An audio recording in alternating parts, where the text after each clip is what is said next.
Então, o que acabou rolando?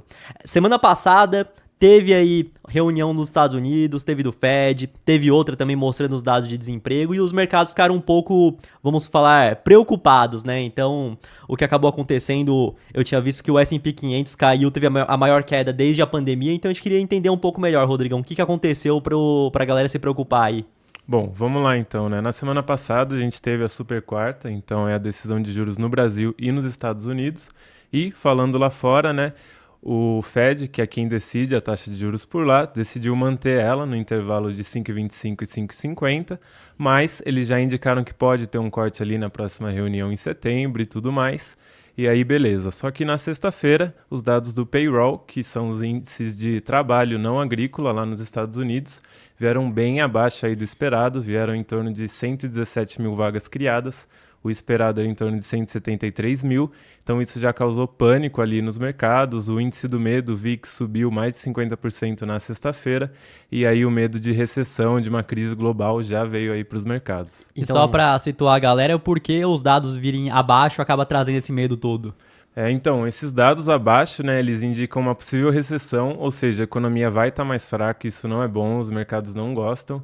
Bom, então, menos vagas quer dizer que a economia está se desaquecendo, então a economia não vai crescer tanto quanto é esperado, e aí o mercado já fica em pânico, as empresas começam a lucrar menos se tiver uma depressão, então isso tudo acaba sendo ruim na conjuntura econômica como um todo. Entendi. Então o mercado já se preocupou com isso e, inclusive, né, o que acaba fazendo que a economia não pare, não venha a se desacelerar, acaba sendo mais liquidez no mercado, corte no juro, né? Tanto que a projeção de que vão cortar o juro acabou subindo, vão cortar mais vezes, né? Segundo o que os analistas, o mercado espera agora, né? Isso, exatamente. A gente tem mais 3 reuniões lá até o final do ano, então era esperado para setembro um corte de 0,25 pontos base na taxa de juros, mas com esse resultado ali da sexta-feira, do emprego, já veio uma aposta maior para um corte de 0,5, então um corte maior, e também mais 2 cortes além desse. Então, na semana retrasada, nem se pensava nisso, mas, né, com os dados da semana passada, isso já veio à tona. Sim, com certeza. E eu vejo que o principal ponto que muita gente pergunta, beleza, mas tá ruim, mas vai cortar mais os juros, então não vai ser bom para os mercados.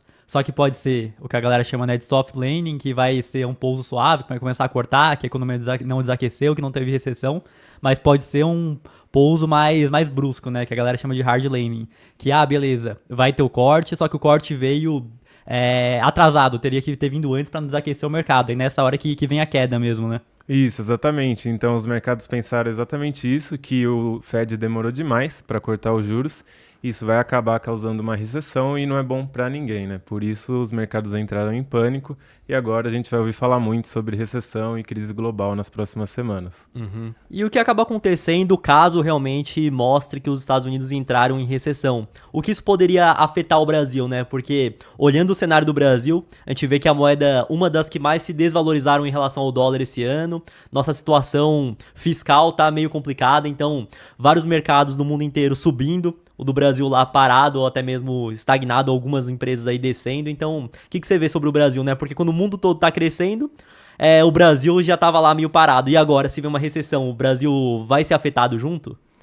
Pois é, o Brasil, né, sempre tem um macro ali na espreita que acaba causando um problema. Quando a gente acha que não vai, vem alguma coisa ali, né? Agora tem essa questão fiscal, o Brasil está gastando muito mais do que poderia. Vem uma deterioração, uma desancoragem das expectativas.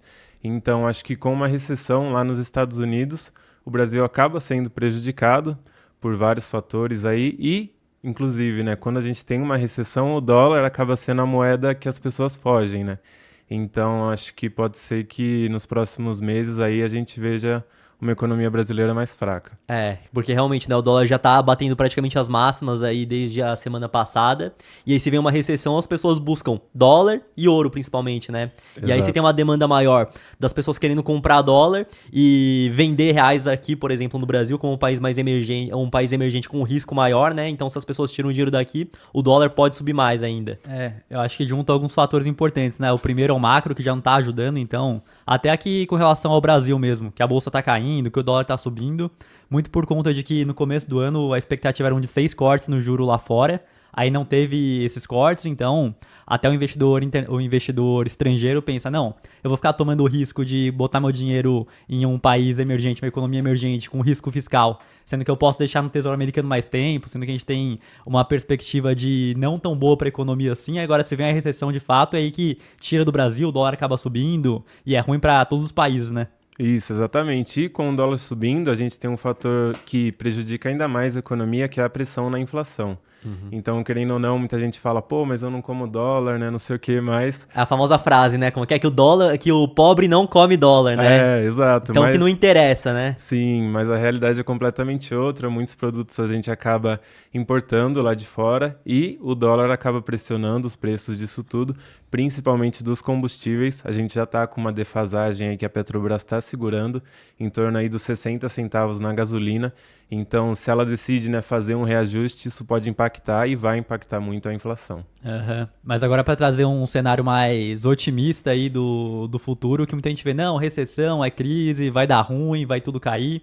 E realmente o que eu vejo que já aconteceu no passado é que quando tem uma recessão, começa a cortar o juro de uma forma mais forte porque tinha que ter cortado antes, tem queda, mas no final das contas, injetaram liquidez no mercado, a tendência é que talvez num médio prazo, aí num período um pouco mais longo, o mercado volte a subir também, né? Exato, a gente pode ter um período de correções aí, nesses primeiros cortes, mas depois disso, como você bem falou, vai ter mais liquidez no mercado, os fundos vão precisar investir e aí a tendência, né, é que a gente veja aumentos aí nas bolsas e tudo mais. Então você vê que a recessão pode ser uma oportunidade para a pessoa se posicionar bem nesse momento de queda, de insegurança, de incerteza. Vejo que sim, mas é muito importante a gente, né, estar preparado para essa recessão antes dela acontecer. Afinal, quando vem a tempestade, a gente não começa a montar ali, né, a casa, o telhado no meio dela. A gente monta tudo isso antes, então acho que pode ser uma boa oportunidade, né? Esse momento de incerteza mais alta, assim, pode trazer boas oportunidades no longo prazo.